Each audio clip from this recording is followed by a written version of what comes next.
गणेश चतुर्थी।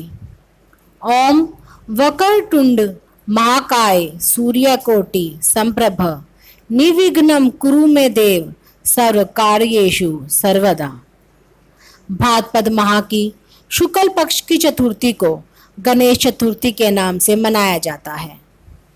श्री गणेश चतुर्थी को पत्थर चौक और कलंक चौक के नाम से भी जाना जाता है। पुराणों के अनुसार इसी दिन गणेश जी का जन्म हुआ था। भगवान गणेश के जन्मदिन के उत्सव को गणेश चतुर्थी के रूप में जाना जाता है। गणेश चतुर्थी के दिन भगवान गणेश को बुद्धि, समृद्धि और सौभाग्य के देवता के रूप में पूजा जाता है। गणेश उत्सव अर्थात गणेश चतुर्थी का उत्सव 10 दिन के बाद अनंत चतुर्दशी के दिन समाप्त होता है और यह दिन गणेश विसर्जन के नाम से जाना जाता है। अनंत चतुर्दशी के दिन श्रद्धालु जन बड़े ही धूमधाम के साथ सड़क पर जुलूस निकालते हुए भगवान गणेश की प्रतिमा का सरोवर, झील, नदी इत्यादि में विसर्जन करते हैं। गणेश चतुर्थी के दिन गणेश के पूजन और उनके नाम का व्रत रखने का विशिष्ट दिन है। श्री गणेश विघ्न विनायक हैं। ये देव समाज में सर्वोपरि स्थान रखते हैं। भगवान गणेश बुद्धि के देवता हैं। गणेश जी का वाहन चूहा है। रिद्धि तथा सिद्धि गणेश जी की 2 पत्नियां हैं। इनका सर्वप्रथम भोग लड्डू है। प्राचीन काल में बालकों का विद्या अध्ययन आज के दिन से ही प्रारंभ होता था। आज बालक छोटे छोटे डंडों को बजाकर खेलते हैं। यही कारण है कि लोक भाषा में इसे डंडा चोथ भी कहा जाता है। गणेश चतुर्थी व्रत की पूजन विधि, गणपति स्थापना और गणपति पूजा मुहूर्त। ऐसा माना जाता है कि भगवान गणेश का जन्म मध्याह्न काल के दौरान हुआ था, इसलिए मध्याह्न के समय को गणेश पूजा के लिए ज्यादा उपयुक्त माना जाता है। हिंदू समय गणना के आधार पर सूर्योदय और सूर्यास्त के मध्य के समय को 5 बराबर भागों में विभाजित किया जाता है। इन 5 भागों को क्रमशः प्रातःकाल, सड़गव, मध्याह्न, अपराह्न और सायंकाल के नाम से जाना जाता है। इस दिन प्रातःकाल स्नान आदि से निवृत्त होकर सोने, तांबे, मिट्टी अथवा गोबर की गणेश जी की प्रतिमा बनाई जाती है। गणेश जी की इस प्रतिमा को कोरे कलश में जल भरकर मुंह पर कोरा कपड़ा बांधकर उस पर स्थापित किया जाता है। फिर मूर्ति पर सिंदूर चढ़ाकर षोडोपचार से पूजन करना चाहिए। गणेश जी को दक्षिणा अर्पित करके 21 लड्डुओं का भोग लगाने का विधान है। उसके बाद हरी धूप के 21 अंकुर लेकर गणेश जी के 10 नामों पर चढ़ाना चाहिए, जो निम्नलिखित है: गतापि, गौरी सुमन, अधनाशक, एक दंत, ईशपुत्र, सर्वसिद्धिकर, विनायक, कुमार गुरु, विभव कार्य, मूषक वाहन संत। इसके बाद 10 लड्डुओं का भोग ब्राह्मणों को दान कर देना चाहिए और बाकी बचे लड्डू अपने सेवन के लिए रख लेने चाहिए। गणेश जी का पूजन सायंकाल के समय करना चाहिए।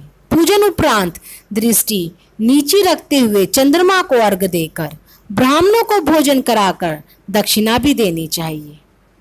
इस प्रकार चंद्रमा को अर्घ्य देने का तात्पर्य है कि जहां तक संभव हो आज के दिन चंद्रमा के दर्शन नहीं करने चाहिए, क्योंकि इस दिन चंद्रमा के दर्शन करने से कलंक का भागी बनना पड़ता है। फिर वस्त्र से ढका हुआ कलश, दक्षिणा, गणेश जी की प्रतिमा आचार्य को समर्पित करके गणेश जी के विसर्जन का विधान उत्तम माना गया है। गणेश चतुर्थी व्रत की प्रथम कथा। एक बार भोगवती नामक नदी पर भगवान शंकर स्नान करने गए। उनके चले जाने के बाद पार्वती जी ने अपने तन की मैल से एक पुतला बनाया, जिसका नाम उन्होंने गणेश रखा।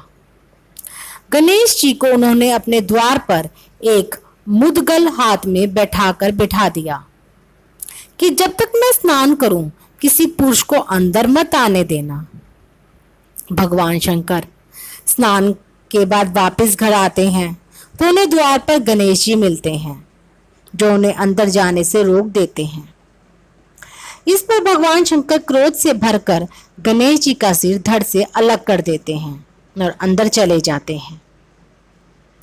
पार्वती जी समझती है कि भोजन में देरी के कारण शिव जी उनसे नाराज हैं। उन्होंने शीघ्रता से 2 थालियों में भोजन लगाया और शंकर जी को भोजन करने को कहा। भगवान शिव जब भोजन करने बैठते हैं तब पूछते हैं कि दूसरी थाली किसके लिए है। पार्वती जी कहती है, दूसरी थाली पुत्र गणेश के लिए है, जो बाहर पहरा दे रहा है। यह सुनते ही शंकर जी बोले, मैंने तो उसका सिर काट दिया है। इतना सुनते ही पार्वती अत्यंत दुखी हो गई और पुत्र गणेश को फिर से जीवित करने की याचिका करने लगी। शंकर जी ने देखा कि एक हथनी ने बच्चे को जन्म दिया है, तो उन्होंने तुरंत बच्चे का सिर काटकर गणेश जी के धड़ से जोड़ दिया। यह घटना भाद्रपद शुक्ल पक्ष की चतुर्थी को हुई मानी जाती है, इसलिए भाद्रपद की इस चतुर्थी को गणेश जी की विशेष रूप से पूजा की जाती है। भाद्रपद की चतुर्थी के चंद्रमा का दर्शन नहीं किया जाता, क्योंकि इस दिन के चंद्रमा को कलंकित माना गया है। श्री गणेश चतुर्थी व्रत की द्वितीय कथा। श्री गणेश चतुर्थी व्रत की पौराणिक कथा के अनुसार एक बार भगवान शिव तथा माता पार्वती नर्मदा नदी के किनारे बैठे थे। वहां माता पार्वती ने भगवान शिव से समय व्यतीत करने के लिए चौपड़ खेलने को कहा। शिव चौपड़ खेलने के लिए तैयार हो गए, परंतु इस खेल में हार जीत का फैसला कौन करेगा, यह प्रश्न उनके समक्ष उठा। तो भगवान ने कुछ तिनके एकत्रित कर उसका एक पुतला बनाकर उसकी प्राण प्रतिष्ठा कर दी और पुतले से कहा, बेटा हम चौपड़ खेलना चाहते हैं, परंतु हमारी हार जीत का फैसला करने वाला कोई नहीं है, इसलिए तुम बताना कि हम दोनों में से कौन हारा और कौन जीता। उसके बाद भगवान शिव और माता पार्वती का चौपड़ खेल शुरू हो गया। यह खेल 3 बार खेला गया और संयोग से तीनों बार माता पार्वती ही जीत गई। खेल समाप्त होने के बाद बालक ने हार जीत का फैसला करने के लिए कहा गया, तो उस बालक ने महादेव को विजयी बताया। यह सुनकर माता पार्वती क्रोधित हो गई और क्रोध में उन्होंने बालक को लंगड़ा होने, कीचड़ में पड़े रहने का श्राप दे दिया। बालक ने माता पार्वती से माफी मांगी और कहा कि यह मुझसे अज्ञानतावश ऐसा हुआ है, मैंने किसी द्वेष भाव में ऐसा नहीं किया। बालक द्वारा क्षमा मांगने पर माता ने कहा, यहाँ गणेश पूजन के लिए नाग कन्याएं आएंगी, उनके कहे अनुसार तुम गणेश व्रत करो, ऐसा करने से तुम मुझे प्राप्त करोगे। यह कहकर माता पार्वती शिव के साथ कैलाश पर्वत पर चली गई। 1 वर्ष के बाद उस स्थान पर नाग कन्याएं आई। तब नाग कन्याओं से श्री गणेश के व्रत की विधि मालूम करके उस बालक ने 21 दिन लगातार गणेश जी का व्रत किया। उसकी श्रद्धा से गणेश जी प्रसन्न हुए। उन्होंने बालक को मनोवांछित फल मांगने के लिए कहा। उस पर उस बालक ने कहा, हे विनायक, मुझ में इतनी शक्ति दीजिए कि मैं अपने पैरों से चलकर अपने माता पिता के साथ कैलाश पर्वत पर पहुंच सकूं और वह यह देख प्रसन्न हो। तब बालक को वरदान देकर श्री गणेश अंतर्ध्यान हो गए। इसके बाद वह बालक कैलाश पर्वत पर पहुंच गया और कैलाश पर्वत पर पहुंचने की अपनी कथा उसने शिव जी को सुनाई। चौपड़ वाले दिन से माता पार्वती शिव जी से विमुख हो गई थी, अतः देवी के रुष्ट होने पर भगवान शिव ने भी बालक के बताए अनुसार 21 दिनों तक श्री गणेश का व्रत किया। इस व्रत के प्रभाव से माता पार्वती के मन में भगवान शिव के लिए जो नाराजगी थी वह समाप्त हो गई। तभी यह व्रत विधि भगवान शंकर ने माता पार्वती को बताई। यह सुनकर माता पार्वती के मन में भी अपने पुत्र कार्तिकेय से मिलने की इच्छा जागृत हुई। तब माता पार्वती ने भी 21 दिन तक श्री गणेश का व्रत किया तथा दुर्वा, फूल और लड्डुओं से गणेश जी का पूजन अर्चन किया। व्रत के 21वें दिन कार्तिकेय स्वयं माता पार्वती जी से आ मिले। उस दिन से श्री गणेश चतुर्थी का यह व्रत समस्त मनोकामनाओं की पूर्ति करने वाला व्रत माना जाता है। इस व्रत को करने से मनुष्य के सारे कष्ट दूर होकर मनुष्य को समस्त सुख सुविधाएं प्राप्त होती है। गणेश चतुर्थी व्रत की तृतीय कथा। शिव पुराण में इस बारे में विस्तार से बताया गया है कि जब एक दिन माता पार्वती अपनी सखियों जया और विजय के साथ उपटन कर स्नान कर रही थी, तभी भगवान शिव बिना बताए अंदर आ गए, जिससे लज्जित होकर पार्वती अंदर चली गई और शिव जी बाहर चले गए। तब पार्वती ने अपनी सखियों से कहा कि शंकर जी का तो बहुत बड़ा गण है, लेकिन मेरा नहीं है। अपनी सुरक्षा के लिए मुझे भी गण बनाना चाहिए। इसके बाद पार्वती ने अपना उपटन छुड़ाया और एक बच्ची का पुतला बनाया और उसके अंदर अपनी शक्ति से जीवन डाल दिया और वह एक सुंदर बालक बन गए। इसके बाद पार्वती जी ने उसे एक डंडा देकर द्वार में बैठा दिया और कहे कि बिना मेरी इजाजत कोई भी अंदर न आ पाए। इतना कहकर पार्वती अंदर चली गई। कुछ देर बाद जब शंकर भगवान आए तो वह बालक बाहर ही बैठा हुआ था। जब शंकर अंदर जाने लगे तो उन्हें अंदर जाने से रोका और कहा कि मैं अंदर स्नान कर रही हूं, लेकिन आप नहीं जा सकते। यह सुनकर शिवजी हंसकर चले गए। जब यह बात शिव के गणों को पता चली तो वह लोग उसे भगाने के युद्ध करने आ गए, लेकिन उस बालक ने सभी को मार भगाया और सब भागते हुए शिव के पास आए। तब शिव ने ब्रह्मा जी को बुलाया कि इस बालक को हटा दे, लेकिन जब वह हटाने आए तो उनकी भी दाढ़ी मूंछ उखाड़ डाली और वह भागते हुए शिव के पास पहुंचे और पूरी बात कही, जिसे सुनकर शिव क्रोधित हो गए। इसी क्रोध में शिव ने उस बालक का सिर धड़ से अलग कर दिया। तब उनकी क्रोध शांत हुआ। जब पार्वती जी को उस बालक की आवाज सुनाई दी तो वह दौड़ती हुई बाहर आई और देखा उस बालक का सिर धड़ से अलग पड़ा है, जिसे देखकर वह क्रोधित हो गई, जिससे धरती में प्रलय मच गई। तब सभी देवी देवता और ऋषि मुनि माता से शांत होने की प्रार्थना करने लगे और कहा कि हे देवी क्षमा करो, आपके पति यहाँ पर उपस्थित है, उनका ध्यान करो। आपके क्रोध से धरती में विनाश हुआ जा रहा है। तब माता बोली, मेरे बेटे को किसी भी तरह जीवित करो और उसे पूजनीय होने का आशीर्वाद दो। तब शंकर जी ने अपने गण से कहा, जाओ उत्तर दिशा की ओर जन्मा ऐसे बच्चे का सर लेकर आओ जो आज ही जन्मा हो।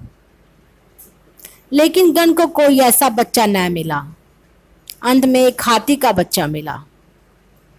गण उसी का सर ले आए और वही सिर बालक के शरीर से जोड़ दिया गया और सभी देवी देवता उस बालक को आशीर्वाद दिया और जो गणेश नाम से प्रसिद्ध हुआ। साथ ही शंकर जी ने उसे अपनी पुत्र स्वीकार किया। जब यह घटना घटी उस दिन भाद्र पक्ष शुक्ल पक्ष की चतुर्थी थी। तभी यह त्योहार मनाया जाता है। इस कथा को जो सच्चे मन से सुनेगा उसकी सभी मनोकामनाएं पूर्ण होगी। गणेश चतुर्थी पर निषिद्ध चंद्र दर्शन। गणेश चतुर्थी के दिन चंद्र दर्शन वर्ज्य होता है। चतुर्थी तिथि के प्रारंभ और अंत के समय के आधार पर चंद्र दर्शन लगातार 2 दिनों के लिए वर्जित हो सकता है। ऐसा माना जाता है कि इस दिन चंद्र के दर्शन करने से मिथ्या दोष अथवा कलंक लगता है, जिसकी वजह से दर्शनार्थी को चोरी का झूठा आरोप सहना पड़ता है। अगर भूल से गणेश चतुर्थी के दिन चंद्रमा के दर्शन हो जाए तो मिथ्या दोष से बचाव के लिए निम्नलिखित मंत्र का जाप करना चाहिए। सिंही प्रश्ने वधि तिहो सहो जाम्बवता हत सुकुमारक मारोदी सतव होश स्यमंतक। पौराणिक गाथाओं के अनुसार भगवान कृष्ण पर स्यमंतक नाम की कीमती मणि चोरी करने का झूठा आरोप लगा था। झूठे आरोप में लिप्त भगवान शंकर की स्थिति देखकर नारद ऋषि ने उन्हें बताया कि भगवान कृष्ण ने भाद्रपद शुक्ल चतुर्थी के दिन चंद्रमा को देखा था, जिसकी वजह से उन्हें मिथ्या दोष का श्राप लगा है। नारद ऋषि ने भगवान कृष्ण को आगे बतलाते हुए कहा कि भगवान गणेश ने चंद्रदेव को श्राप दिया था कि जो व्यक्ति भाद्रपद शुक्ल पक्ष चतुर्थी के दौरान चंद्रमा के दर्शन करेगा वह मिथ्या दोष से अभिशापित हो जाएगा और समाज में चोरी के झूठे आरोप से कलंकित हो जाएगा। नारद ऋषि के परामर्श पर भगवान कृष्ण ने मिथ्या दोष से मुक्ति पाने के लिए गणेश चतुर्थी के व्रत को किया और मिथ्या दोष से मुक्त हो गए। गणेश जी की आरती। जय गणेश जय गणेश जय गणेश देवा, माता जाकी पार्वती पिता महादेवा। जय गणेश जय गणेश जय गणेश देवा, माता जाकी पार्वती पिता महादेवा। एक दंत दयावंत चार भुजाधारी, माथे पर तिलक सोए मूसे की सवारी।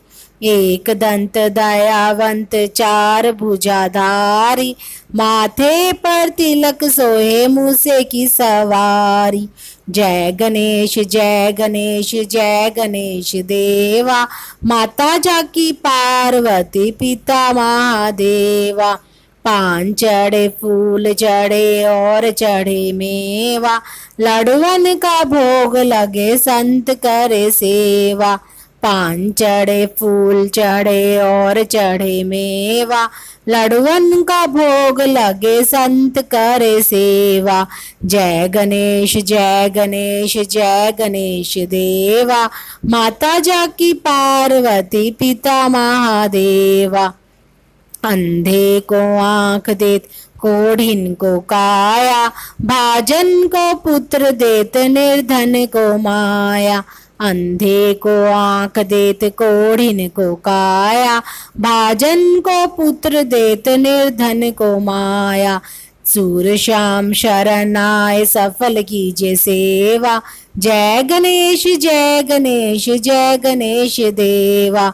माता जाकी पार्वती पिता महादेवा। दीनन की लाज राखो शुभम शुद्धकारी, कामना को पूरन करो जग बलिहारी। दीनन की लाज राखो शुभम सुतकारी, कामना को पूरन करो जग बलिहारी। जय गणेश जय गणेश जय गणेश देवा, माता जाकी पार्वती पिता महादेवा। जय गणेश जय गणेश जय गणेश देवा, माता जाकी पार्वती पिता महादेवा।